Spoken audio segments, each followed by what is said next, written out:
நான் எருசலேம் போறேன், அங்க மூப்பராலும் பிரதான ஆசாரியராலும் வேத பாரகராலும் பல பாடுகள் பட்டு கொலையுண்டு 3ஆம் நாள் எழுப்ப போறேன் அப்படின்னு தன்னுடைய சீஷர்களுக்கு சொல்றாரு. இது யாருடைய எண்ணம்? பிதாவுடைய எண்ணம். பிதாவுடைய எண்ணத்தை நிறைவேற்றணுன்றார், நிறைவேற்ற போறேன் அப்படின்றார். கவனமா கேட்டுங்க. இப்ப இந்த எண்ணத்துக்கு சீஷர்கள் இயேசுவோடு இருக்கிறவங்க ஒட்டி போகணுமா வெட்டி போகணுமா? அப்படியே ஆண்டவரே பிதா சொன்னதை சரிங்களா, ஓகே செய்யுங்க அப்படி சொல்லணும்.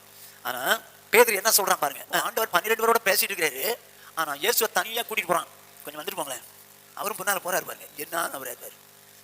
போனோம்னு அவன் சொல்றான், ஆண்டவரே இது உமக்கு நேரிடக்கூடாது, இது உமக்கு சம்பவிப்பதில்லை என்று அவரை கடிந்து கொள்ள தொடங்கினான். ஏங்க, ஆண்டவர் மேல இருந்த நேசத்துல அவருக்கு இப்படிப்பட்ட பாடுகள் வரக்கூடாது, அடிக்கப்படக்கூடாது, கொலையாகக்கூடாது அப்படிங்கிற நேசத்துல தான் இந்த பேதுரு இயேசுகிட்ட சொன்னான். அப்படிதானா? அவருக்கு இப்படி பாடு வரக்கூடாதுன்னு நினைச்சு தானே சொன்னான். ஆனா இயேசு அவனை பார்த்து, பேதுருவே என் மேல எவ்வளவு நேசம் வச்சிருக்கிறப்ப, வெரி குட், அந்த 12 பேர்ல இப்படிப்பட்ட நேசம் ஒருத்தனை இல்லடா அப்படின்னு சொல்லி அவனை தூக்கிருக்கலாம். ஆனா அவர் என்ன சொல்றாரு பாருங்க, பேதுரு தான் மனசுல உள்ளத, அவருக்கு பாடுகள் வந்து விடக்கூடாது, வேதனைகள் வந்து விடக்கூடாது என்கிற நல்ல எண்ணத்துல அவற்றை சொல்றான்.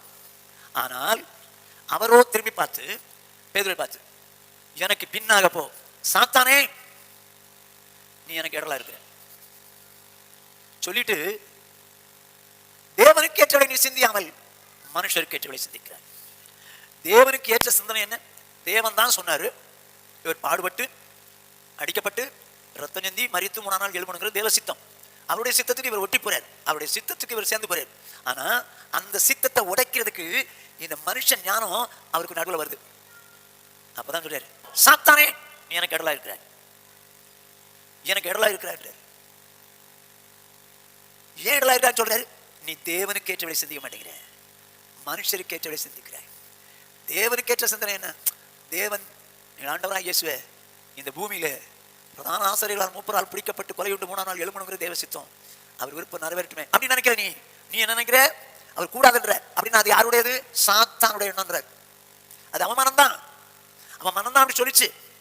ஆனால் ஆண்டவர் சொல்றாரு, எனக்கு பின்னாக போ சாத்தான், நீ தேவனுக்கு ஏற்ற வேலை சிந்தியாமல் மனுஷருக்கு ஏற்ற வேலை சிந்திக்கிறார். அருமையானவர்களே, தேவனுக்கு ஏற்ற சிந்தனை என்ன, மனுஷனுக்கு ஏற்ற சிந்தனை என்ன? தேவனுக்கு ஏற்ற சிந்தனை வசனம், மனுஷனுக்கு ஏற்ற சிந்தனை நம்முடைய எண்ணங்கள். ஜாக்கிரதை, நானும் நீங்களும் அவரோடு இணைஞ்சு போகணும்.